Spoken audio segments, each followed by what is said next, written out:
Oi, gente! Hoje é sexta-feira e quem nos cumprimentou foi a galerinha do Orlando Brazilian Center. Um abraço a vocês que nos trazem vida, alegria, animação, dor de cabeça, faz parte do processo, né, gente? Abraço a vocês, professores do Orlando Brazilian Center, do Espaço Novo Tempo e de todas as igrejas que têm cuidado das nossas crianças. Deus abençoe vocês. Hoje é 22 de outubro e 22 de outubro é um dia muito importante no cenário profético. Porque nesse dia, em 1844, começou a se cumprir a profecia de Daniel 8,14. A profecia que dizia até 2.300 tardes e manhãs e o santuário seria purificado. Pastor, que profecia é essa? Me explica, fala mais, porque essa data e assim por diante. Vamos devagar, então. Se você fizer um estudo profundo de Daniel 8, 9, livros de Esdras e Neemias, você vai chegar, então, à conclusão que o final das 2.300 tardes e manhãs acontece no dia 22 de outubro de 1844. Por que é importante? Porque o santuário seria purificado. Bom, se você analisar o santuário terrestre em comparação com o santuário celeste, o céu onde Cristo está hoje, no santuário terrestre, uma vez por ano, existia o dia da expiação, que era o dia de juízo. Era o dia da investigação, era o dia da purificação dos pecados. E Cristo, a partir de 22 de outubro de 1844, ele então passa a fazer o papel de juiz investigativo antes de ele voltar. Pastor, quer dizer que eu estou sendo julgado, então? Sim. Agora eu estou com medo. Mas eu quero tirar esse medo de você. Por quê?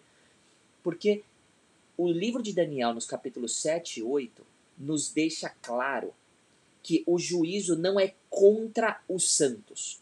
O juízo é contra o chifre pequeno que profanaria o tabernáculo. Por isso que o tabernáculo precisaria ser purificado. Okay? E ali no livro de Daniel 7 e 8, vai dizer para você que é contra o chifre em favor dos santos. Gente, o dia da expiação era para purificar e perdoar as pessoas.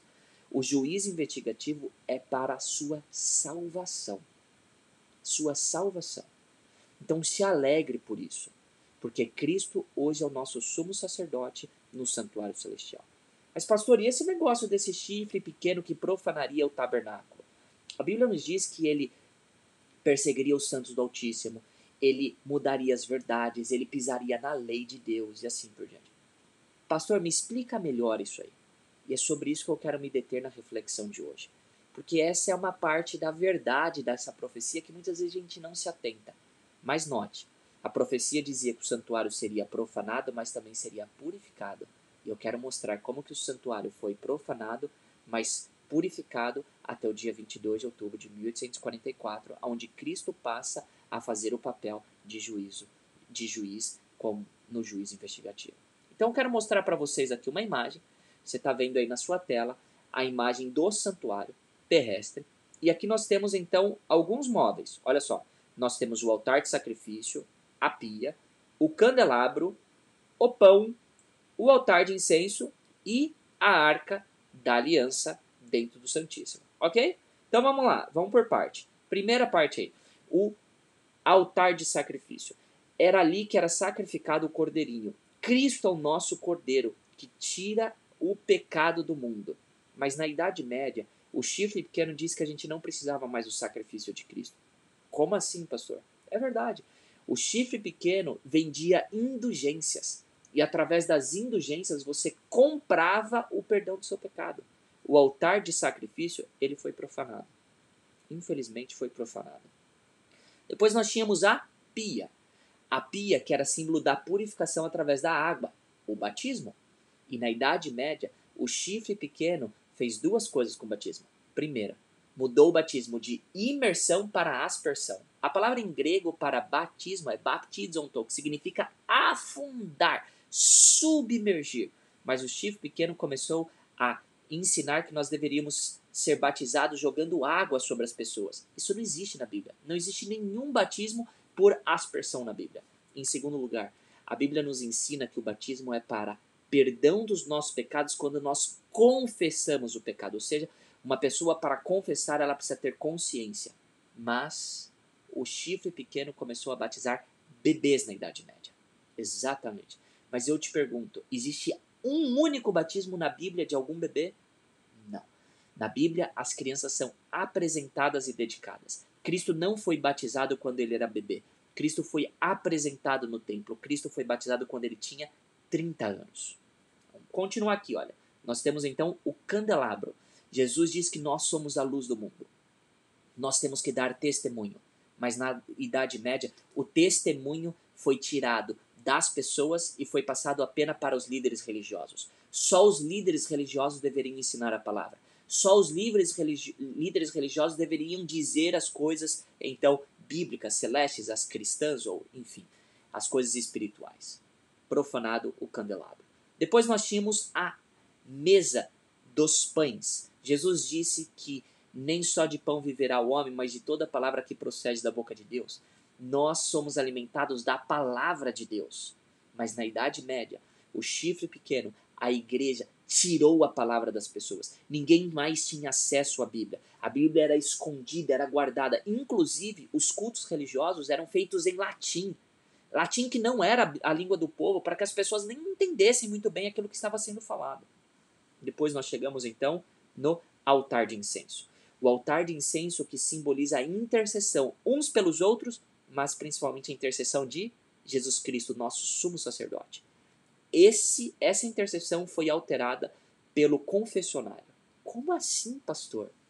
Não se confessava mais os pecados para Jesus, não se confessava mais os pecados para Deus, se confessava para uma outra pessoa.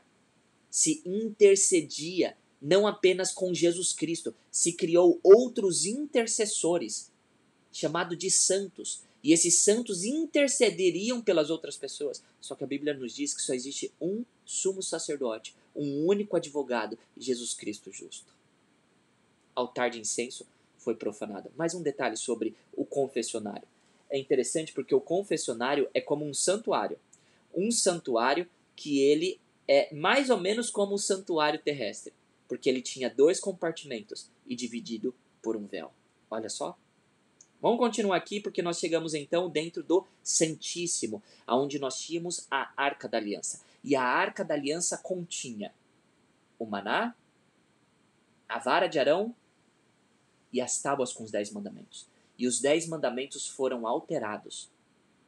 O segundo mandamento que nós temos na Bíblia que nos diz: não farás para ti imagem de escultura. Este mandamento ele foi removido. Agora se tinha imagens dentro das igrejas. A imagem foi aprovada, não apenas aprovada, como incentivada. Imagens de escultura. E o outro mandamento que foi alterado foi o 4º mandamento. O mandamento que diz: lembra-te do dia do sábado para o santificar, foi alterado para guardar domingos e festas. O santuário foi profanado.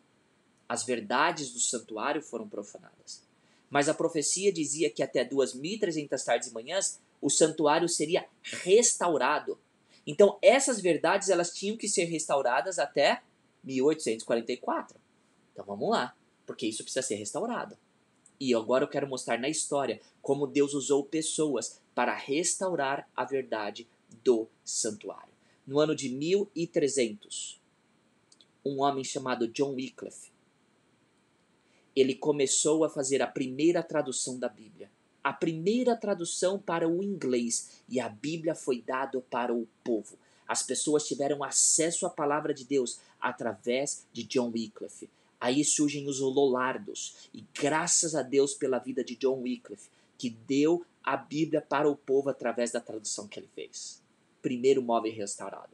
Em 1400, 1500, Deus vai levantar um outro homem chamado Martinho Lutero. Martinho Lutero é aquele que vai dizer o seguinte: alto lá, eu não preciso comprar o perdão dos meus pecados. Eu não preciso comprar uma indulgência, um documento, porque Jesus Cristo é o meu Salvador e eu sou justificado pela fé. De Martinho Lutero vai surgir o movimento luterano. E graças a Deus por Martinho Lutero e os luteranos. Depois de 1400, 1500, a gente chega precisamente com João Calvino, começo de 1500. E João Calvino vai ser aquele que diz o seguinte: eu não preciso confessar os meus pecados para uma outra pessoa. Eu posso confessar os meus pecados direto ao meu sumo sacerdote e advogado Jesus Cristo. De João Calvino vai surgir a igreja presbiteriana. E graças a Deus por João Calvino e os presbiterianos. Depois disso, vai surgir então dois homens, chamados-se John Smith e Roger Williams, em 1600. E são eles que vão dizer o seguinte: crianças não são batizadas, bebês não são batizados, porque o batismo é depois de confissão, batismo é por consciência. E aí vai surgir a igreja batista, e a pia foi restaurada no ano de 1600. Então chegamos no ano de 1700, aonde John Wesley vai dizer que nós temos um trabalho a ser desenvolvido como a luz do mundo, sal da terra. Temos que testemunhar. Vai surgir o movimento metodista, o movimento que vai restaurar o candelabro, trazendo a responsabilidade do sacerdócio de todos os crentes, onde todos os crentes são, sim, representantes de Deus aqui nessa terra e tem responsabilidade de testemunho, responsabilidade espiritual. Muito bem, gente. Altar foi restaurado, a pia foi restaurada, candelabro foi restaurado, depois a mesa foi restaurada, o incensário foi restaurado. Aonde Deus estava levando as pessoas em 1800? Veja, a profecia 1844 estava levando justamente para dentro do santuário celestial, aonde nós temos a Arca da Aliança, com os 10 mandamentos. Gente, olha que fantástico. Até 2.300 tardes e manhãs o santuário seria purificado, seria restaurado. Então se levanta um movimento em 1840, com Guilherme Miller, vai surgir o movimento Millerita, e esse movimento vai começar a pregar sobre a vinda de Jesus. E dentro desse movimento, Deus vai levantar pessoas dizendo assim: calma aí, para lá. Tem uma verdade que está faltando ser restaurada. Que verdade é essa? O sábado do Senhor, o quarto mandamento de Deus. O quarto mandamento precisa ser restaurado, porque a Bíblia não diz para guardar domingos e festas. O sábado do Senhor é o 7º dia da semana, é o dia de descanso, de repouso e de adoração. Desse grupo surge a Igreja Adventista do 7º dia, que levanta a bandeira para guardar o sábado, dizendo o seguinte: calma lá, gente, tem verdades que precisam ser restauradas. A verdade do sábado. Agora veja só, nós acreditamos, como adventistas do 7º dia, na justificação pela fé de Martinho Lutero, batismo por imersão de Roger Williams, e John Smith, batismo. Nós acreditamos no testemunho que os metodistas trouxeram, o sacerdócio de todos os crentes. Nós acreditamos na palavra de Deus como a nossa única fonte de ensinamento, a nossa única base de fé, John Wycliffe. Nós acreditamos na intercessão que os presbiterianos restauraram. Mas também nós acreditamos que o sábado é o dia do Senhor que precisa ser restaurado. O 7º dia, o dia do Senhor. O sábado está chegando. Hoje é dia 22 de outubro de 1844.